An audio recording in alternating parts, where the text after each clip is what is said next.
여러분 안녕하십니까? 지금 민주당의 개싸움이 시작되는 것으로 보입니다. 우원식 국회의장이 그야말로 느닷없이 아주 예상치 못하게 치고 나왔습니다. 대선과 개헌 국민투표를 같이 하자. 즉 개헌하자는 겁니다. 자, 그런데 이렇게 하고 나온 이유가 뭔가 좀 생각해 보면은 다음에 대통령 임기를 줄이고 싶은 걸로 저는 보이거든요. 무슨 말이냐면요. 개헌을 해가지고서 이번 대통령의 임기를 줄여놓고 나서 그 다음에 대통령 중임제 그렇게 가는 것으로 지금 우원식이가 방향을 잡지 않았나. 자, 보십시오. 이번 대선에서는 어차피 이재명 판이란 말이에요. 우원식이가 보기에. 그럼 우원식은 언제 노려야 될까요? 다음을 노려야 되겠죠. 근데 다음이 너무 길면 안 되겠죠. 더군다나 지금 이번에 임기를 축소하고 그다음에 개헌을 해서 그다음에 4년 중임제로 가자는 의견이 있잖아요. 한동훈도 그런 얘기하고 있습니다. 한동훈 얼마나 웃기는지 아십니까? 자기가 뭐 대통령 된다면 3년으로 할 수 있다. 임기를 축소할 수 있다. 뭐 그런 식으로 얘기한단 말이에요. 87년 체제를 종식시키기 위해서 그런 어떤 결단이 필요하다. 이런 식이에요. 그러니까 어떻게 보면 우원식이가 바로 그렇게 해서 다음번에 한번 대통령이 되고 싶다는 생각을 했을 수가 있죠. 그런데 이걸 모를 리가 없는 지금 친명계에서 바로 반대하고 나왔죠.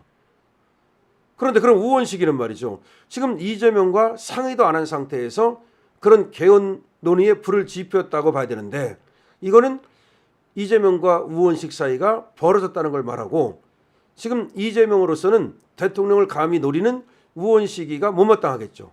지금 그런 관계라고 봐야 됩니다. 자, 그래서 심지어 무슨 얘기까지 나온지 아십니까? 우원식을 탄핵한다.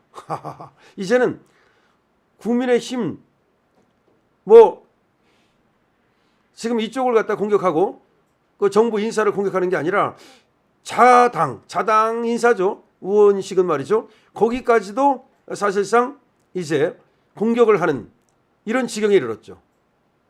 물론 이제 국회의원을 탄핵한다는 말이 뭐 헌법재판소로 보낸다는 말은 아닐 거고 그만큼 이제 당신 안 되겠소라고 이제 우원식을 쫓아낸다. 뭐 우원식을 인정하지 않는다.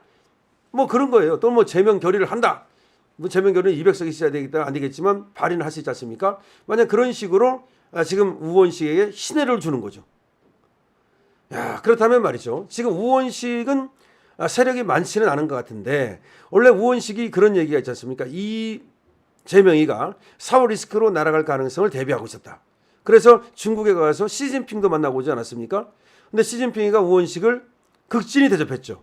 마치 국가 원수에 준하는 그런 대접을 했습니다.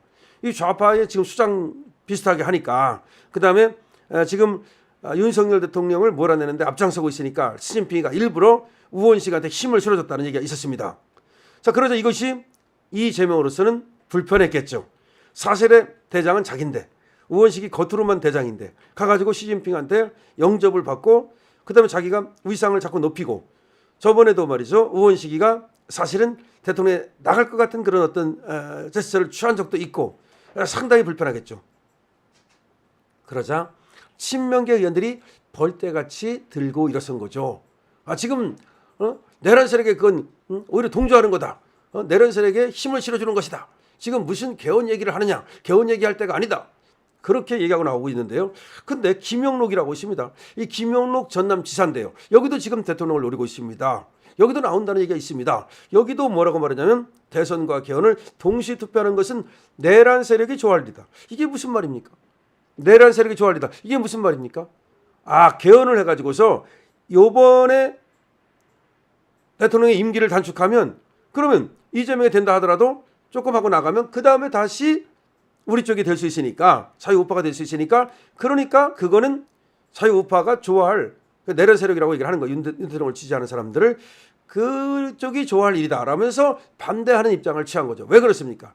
이 김영록이는 일단은 말이죠. 대통령이 된다라고 나가보고 싶다고 얘기를 하면서도 사실은 말이죠. 대통령이 된다기보다는 하나의 민주당에서의 포션, 지분을 획득하기 위한 걸로 봐야겠죠. 그런데 그렇다면 이재명한테 일단은 줄 서야 되겠죠.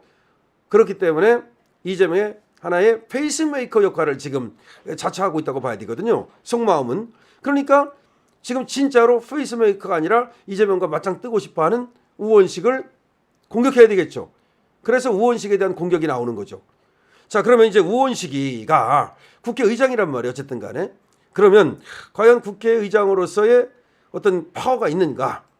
그건 뭐 그 민주당 내에서의 파워는 그렇게 크지 않다고 보지만 어쨌든 간에 이렇게 개헌 논의에 불을 지피면 이 국힘이 받았단 말이에요. 국힘이 그 개헌 논의에 대해서 좋다, 개헌하자라고 받았어요. 그러면 이것이 파장은 일 수 있죠. 파장일 수 있고 만약에 이재명이가 나만 개헌 안 하겠다 그러면 다른 사람들이 전부 다 개헌에 찬성을 하게 되면 이재명이 궁지로 몰릴 수도 있겠죠. 그러면 이재명이가 지금 이번에 대통령 되는 그런 어떤 목표를 세우고 가고 있는데 개헌에도 찬성하지 않는 사람, 반개헌 세력, 그리고 자기의 욕심만 챙기는 어떤 그런 편협주의자, 정치 리더감이 아니다. 이렇게 이제 공격을 받을 수 있고 마이너스가 되겠죠. 자, 그러면 우원식이가 국회의장을 던지고 대통령이 나올 것 같지는 않은데 뭐 정치는 이게 상상 그 이상 어떤 일이 벌어질지를 모르기 때문에 이제 민주당의 상황도 좀 봐야 돼요. 김경수라든가 김부겸이라든가 지금 재는 것 같고 나올 것 같고요. 그다음에 지금 김두관은 나온다고 선언을 했고요. 박용진은 안 나온다고 했습니다. 박용진은 왜 그런지 모르겠습니다만은 조금 또 역학관계가 있는 것으로 보여지고요. 자, 그래서 민주당의 지금 권력 관계가 균일 관계로 가지 못하고 이제 이게 금가기 시작했다. 금가기 시작했다. 그러니까 이재명이 압도적으로 지금 민주당을 장악하고 있는 건 맞지만 호시탐탐 노리는 사람들도 역시 존재한다. 그리고 지금 이재명이 약점은 뭐냐면 그 60일 이내에 그야말로 사법적 리스크 때문에 그냥 날아갈 수도 있는 거고 뭐 대법원의 파기 재판이라든가 그게 아니라 하더라도 계속해서 재판 받고 있던 것이 영향을 미친단 말이죠. 왜냐하면 우리 국민들은 뭐라고 보고 있습니까? 이재명이 설사 대통령이 된다 하더라도 지금 받고 있던 재판을 계속 받아야 된다. 그렇게 지금 보고 있는 국민이 과반수를 훨씬 넘습니다. 그리고 또 그렇게 계속해서 정치권에서 주장을 할 거거든요. 그 주장은 말이죠. 우리 국힘만 주장하는 게 아니라 민주당 내에서도 그런 주장이 나올 수 있습니다. 왜냐하면 끌어내리기 위해서. 당시 그러니까 5년 하세요 가지 말고 한 2년 3년만 하고 내려와. 이런 식으로 하나의 타협을 보기 위해서 그렇게 공격을 할 가능성이 있죠.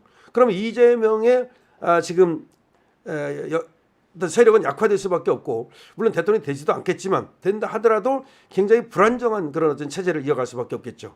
그런 걸 노리고서 지금 또 우원식이는 이재명 다음을 노리는 것이 아닌가라는 생각도 드는데 아니면 이재명과의 관계가 지금 우리가 알 수 없는 어떤 원한 관계라든가 나쁜 관계 때문에 또 그렇게 될 수도 있고요. 어쨌든 우원식이가 대선과 그리고 개헌을 같이 하자라고 하는 화두를 던졌는데 이것이 민주당의 개싸움으로 번지고 있다라고 우리는 볼 수가 있는 겁니다. 여러분 여기에 대해서 댓글을 많이 달아주시기 바랍니다. 여러분들이 댓글을 많이 달으면 이것이 알고리즘을 타고 많이 퍼져나가고요. 그리고 많은 사람들이 보게 됩니다. 이것이 우리의 또 선거 운동입니다. 강신업 TV입니다.